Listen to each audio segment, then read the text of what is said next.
Um abraço a você, caro amigo internauta, minha gratidão por estar aqui mais uma vez acessando o nosso vídeo, que você também pode assistir pelo site da editora Chico Xavier, que é o www.editorachicoxavier.com.br. Hoje nós vamos falar dos princípios fundamentais da doutrina espírita, mais especificamente sobre o sexto princípio fundamental, que é o livre-arbítrio. E com relação ao livre-arbítrio, nós vamos estudar a partir da questão 115 de O Livro dos Espíritos. Kardec fez a seguinte indagação: dos espíritos, uns terão sido criados bons e outros maus? E eles responderam: Deus criou todos os espíritos simples e ignorantes, isto é, sem saber. A cada um deu determinada missão, com o fim de esclarecê-los e de os fazer chegar progressivamente à perfeição, pelo conhecimento da verdade e para aproximá-los de si. Nesta perfeição é que eles encontram a pura e eterna felicidade. Se nós formos buscar na teologia tradicional, ensina-se lá que cada um de nós foi criado logo ao nascer, por ocasião do nascimento desta encarnação em que nós estamos agora vivendo. Existimos aqui como homens, mulheres, seres encarnados, e ao morrer nós vamos para o julgamento e o nosso destino estará selado para toda a eternidade. Portanto, o que temos por fazer para o nosso bem ou para o nosso mal, temos que fazer nesse período da existência terrena, nesses 60, 80, 100 anos que cada um vive por aqui. Também é do ensinamento da teologia tradicional o dogma dos anjos decaídos. Segundo esse dogma, Deus, ao criar o mundo, ele criou também os anjos, que são espíritos criados já dentro da sua perfeição, dentro da perfeição divina. Contudo, alguns desses anjos acabaram entrando numa questão de revolta e assimilaram o mal.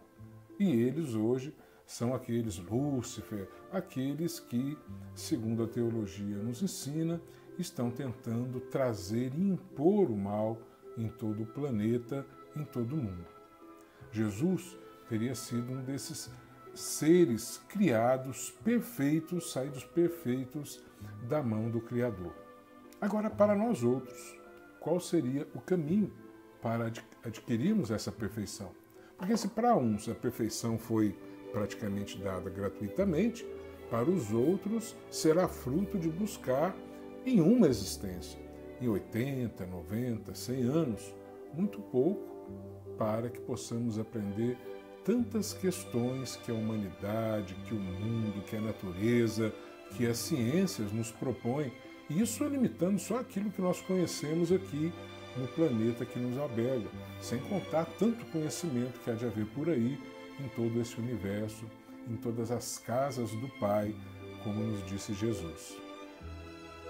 Então, qual que é o caminho que nos apresenta a doutrina espírita?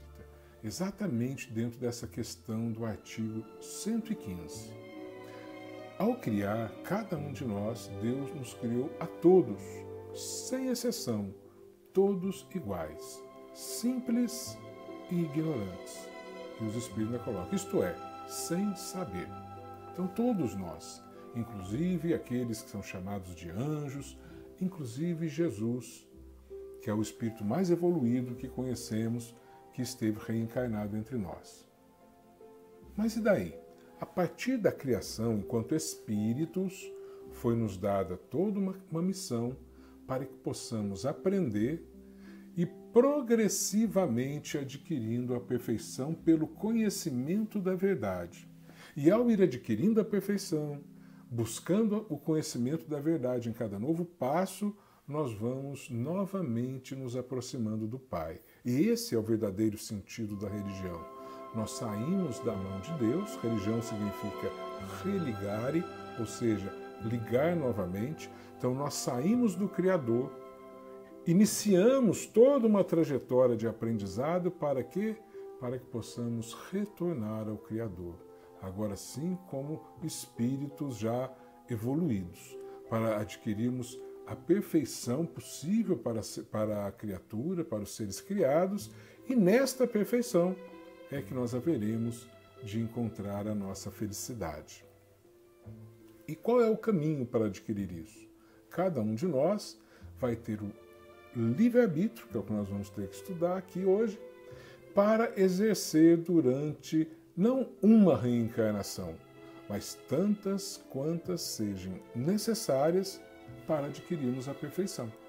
Então, se numa encarnação eu aprendi muito pouco, eu vou para o mundo espiritual, vou aprender lá, volto para uma nova reencarnação, vou para o mundo espiritual e assim nós vamos efetivamente conquistando a nossa evolução progressivamente, como nos responderam os Espíritos, em busca desta perfeição.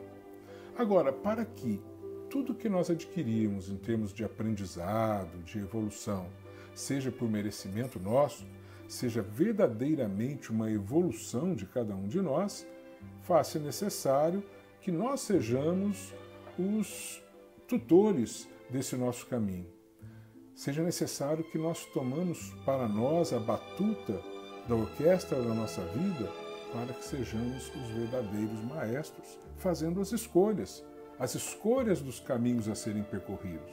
Obviamente, vamos ter a orientação do Mestre Jesus, vamos ter a orientação da religião que nós frequentamos, vamos ter a orientação dos nossos pais, dos nossos mestres, de todos aqueles que convivem conosco. Mas a escolha dos passos das nossas vidas cabe a cada um de nós. E é através desses passos que nós vamos adquirindo a evolução, seja dentro da parte intelectiva, do intelecto, do conhecimento das profissões, das ciências, das coisas do mundo, como também seja dentro das questões emocionais, das questões morais. Este é o aprendizado que nos prende aqui, como seres reencarnados, como criaturas em busca da perfeição. Lembramos que Jesus um dia nos disse: vós sois deuses, poderão fazer tudo o que eu faço e muito mais. E é exatamente por isso que nós estamos nesta caminhada. Ora, Jesus então não é aquele Filho de Deus criado perfeito? Não. Isso desmerece Jesus? Obviamente que não. Antes, isso engrandece Jesus, porque tudo que ele sabe, tudo que ele nos ensinou, todo o amor que ele o tem por merecimento próprio. Foi pela conquista que ele adquiriu na caminhada, sem ter adquirido nada de forma gratuita, nada que o fizesse um ser privilegiado ou diferenciado da criação. Por isso que ele pôde nos dizer: vós sois deuses, também poderão fazer o que eu faço também e muito mais, porque ele também poderia fazer mais quando ele continuasse na sua caminhada, buscando mais e mais o aperfeiçoamento, a evolução, o seu próprio crescimento. Obviamente, através das escolhas de cada dia, que é o exercício desse livre-arbítrio, que nós vamos conquistando a nossa evolução. Mas quando nós falamos em livre-arbítrio, normalmente nós pensamos em escolhas que reputamos escolhas importantes da vida. Ora, eu tenho direito de escolher qual a profissão que eu vou exercer, eu tenho direito de escolher onde que eu vou morar, com quem eu vou me casar, eu tenho direito de escolher a minha opção sexual, coisas que são importantes no nosso cotidiano, importantes no nosso dia a dia, no nosso modo de vida. Só que esse livre-arbítrio que estudamos aqui, ele é o direito de fazer escolhas muito mais amplo do que isso. Porque as escolhas nós as fazemos a todo momento, todos os dias e em cada dia, em todos os instantes. Nós acordamos ao amanhecer e já devemos escolher se vamos acordar de mau humor, bravo com o despertador, ou se devemos colocar um sorriso no rosto, abraçar os familiares e sair para a vida levando a alegria de Jesus em nossos corações. Nós devemos buscar em cada detalhe da vida as nossas escolhas. Veja bem, há momentos importantes da vida, mas para atingir esses momentos de relevância, são inúmeras, milhares de pequenas escolhas que nos faz a conquista. Aquele engenheiro que se forma hoje, que se torna um profissional disputado pelas empresas, com mérito próprio, ele só é engenheiro hoje porque, dia após dia, ele frequentou os bancos escolares, desde o ensino fundamental. Em casa se esforçou no estudo, se dedicou para o aprendizado, teve a responsabilidade, aprendeu, e a soma de todo esse aprendizado, na soma de todos os seus esforços, da escolha feita em cada dia, hoje eu vou estudar ou vou passear, hoje eu vou estudar ou vou brincar, hoje eu vou estudar ou vou dormir. Cada escolha da vida é importante para a formação do nosso conhecimento e das nossas conquistas. Quando o casal adquire, por exemplo, bodas de ouro, bodas de prata que seja, é aquela festa em família, nossa, 25, 50 anos vivendo juntos. É uma vida de renúncia um pelo outro, é uma vida de amor. A festa é maravilhosa, vem os parentes de todos os lados, muitos deles que a gente já não via há muito tempo, mas aquele grande momento é apenas a comemoração. As bodas de ouro que se comemora, as bodas de prata que se comemora, elas se fizeram em cada instante, cada minuto, cada segundo, cada renúncia, cada compreensão da dificuldade do outro, cada perdão que se deu, a ofensa que recebeu do outro. É isso que construiu aquelas bodas de prata, aquelas bodas de ouro. Então é importante no exercício do livre-arbítrio a gente saber que nós estamos no leme de nossas vidas em todos os momentos. As pessoas nos instruem, nos orientam, nos dão conselhos, às vezes até uns que dão palpite errado. Mas a escolha do caminho é nossa.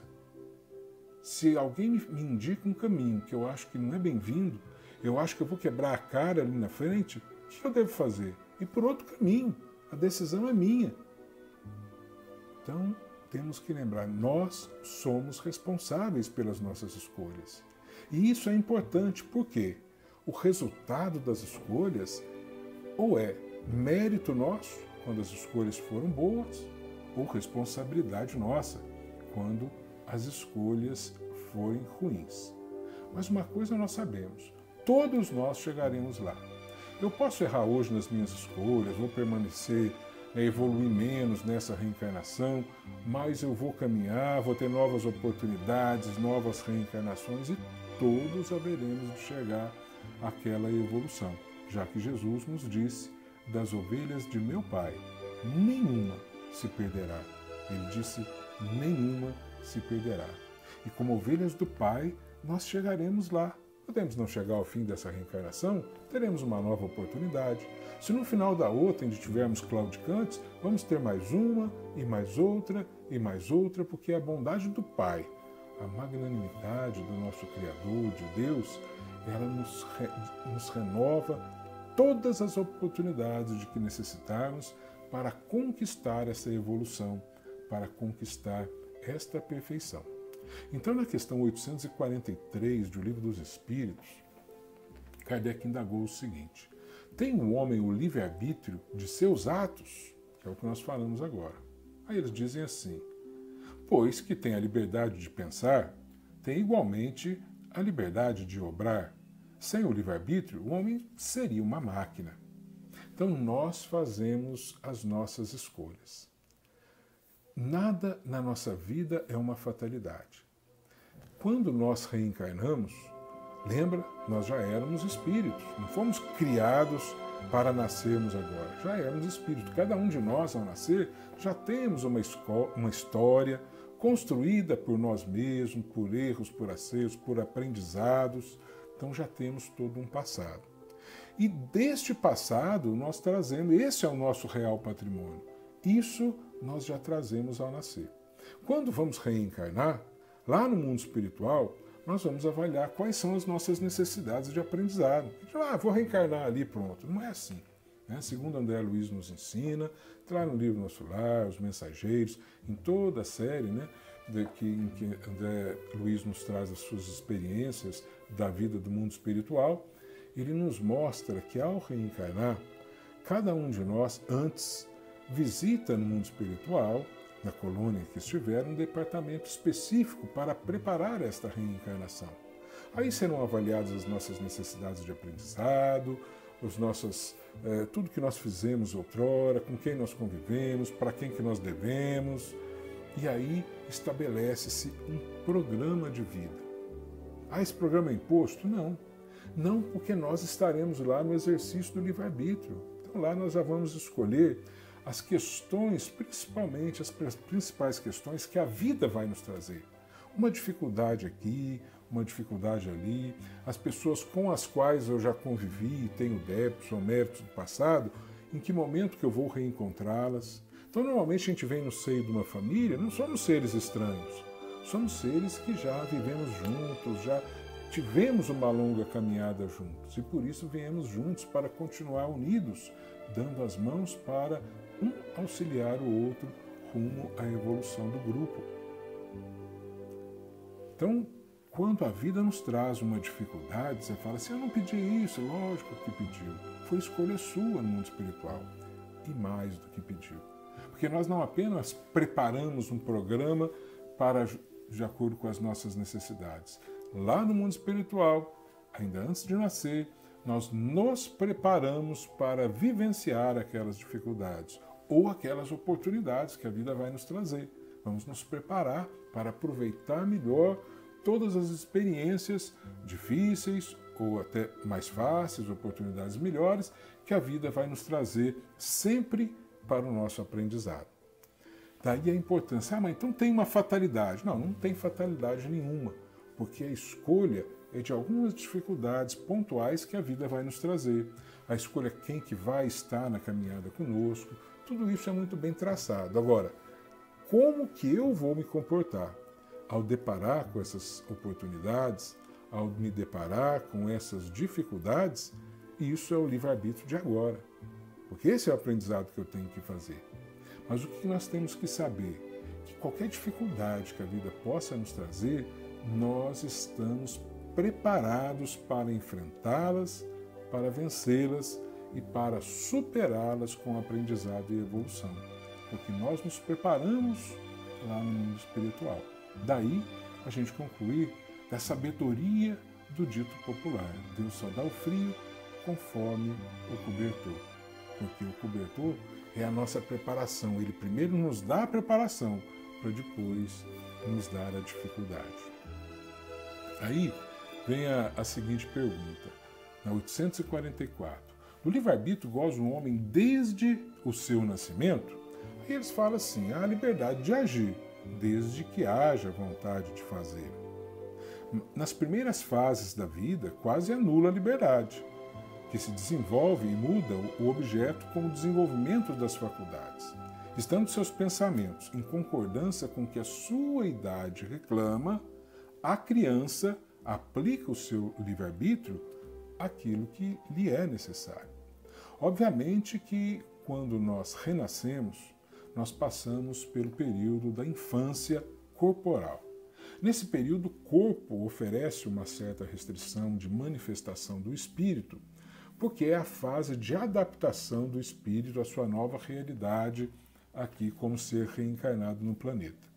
Isso é necessário porque este é o momento propício para que os pais que assumiram para si esta responsabilidade possam buscar dar a educação aos filhos, o direcionamento dos ensinamentos morais através não só das palavras, mas dos seus exemplos, para que nós possamos aprender algo melhor do que aquilo que nós trouxemos no nosso histórico.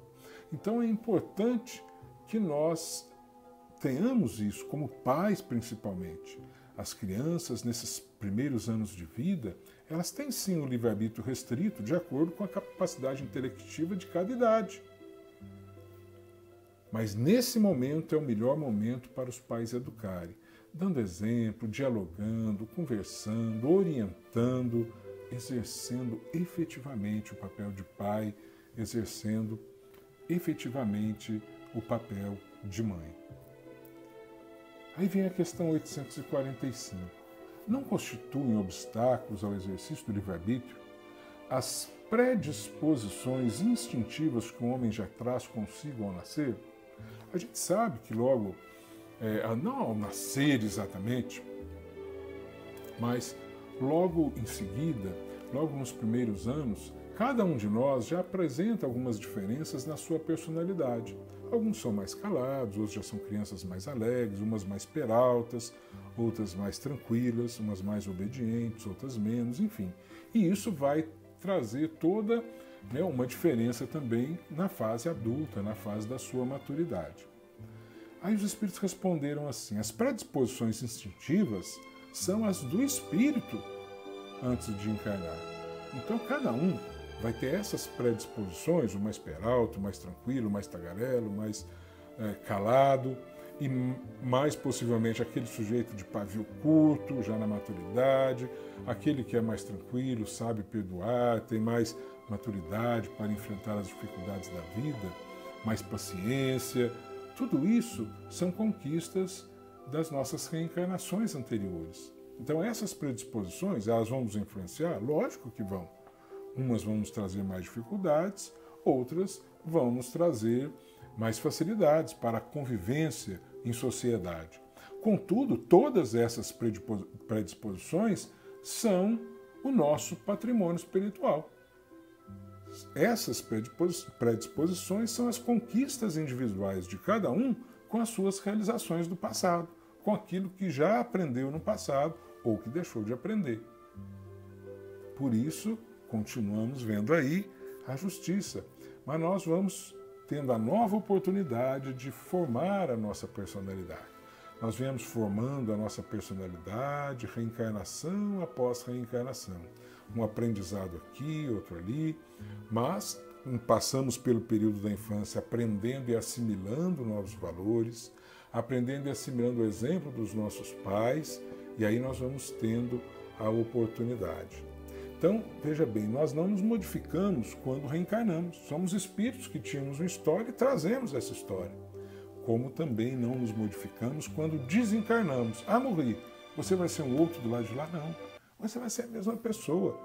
A desencarnação é apenas um momento biológico. Você deixa o corpo e continua sendo o mesmo espírito, com a mesma capacidade intelectiva, com as mesmas dificuldades de personalidade, de caráter, de tudo. Continuamos sendo os mesmos. Por isso, a sequência na nossa evolução. Nesse sentido, nós podemos falar que nós somos herdeiros de nós mesmos. E aí, a questão 846 é a última que eu vou comentar hoje. Sobre os atos da vida, nenhuma influência exerce o organismo, o corpo físico. E se essa influência existe, não será exercida com prejuízo do livre-arbítrio? Aí vem os espíritos respondem: é inegável que sobre o espírito exerce influência a matéria, que pode embaraçar-lhe as manifestações. Bom, aí nós vamos ver irmãozinhos nossos que trazem enfermidades, às vezes até incapacitantes, deformidades. Outros trazem, como a medicina já descobriu, a propensão para desenvolver determinado vício, determinada compulsão. Mas tudo isso está no programa de vida. E tudo isso vem de acordo com a necessidade de aprendizado daquele espírito. Então, se o espírito vem com uma deformidade física ou com uma enfermidade mais severa que o limita no exercício da sua vida social, isso foi escolha dele, para que ele possa agora, diante dessa dificuldade, aprender algo que ele não aprendeu no passado. Então, isso vai atender às suas dificuldades do passado. Aí vem Jesus, para a gente encerrar, lá no Evangelho de Mateus, capítulo 7, os versículos 24 a 27. Ele diz assim: todo aquele, pois, que escuta essas minhas palavras, ele estava no Sermão da Montanha, e as pratica, assemelhá-lo-ei ao homem prudente, que edificou a sua casa sobre a rocha, e desceu a chuva, e correram os rios, e assopraram os ventos, e combateram aquela casa, e não caiu, porque estava edificada sobre a rocha. E aquele que ouve essas minhas palavras e as não cumpre, compará-lo-ei ao homem insensato, que edificou a sua casa sobre a areia.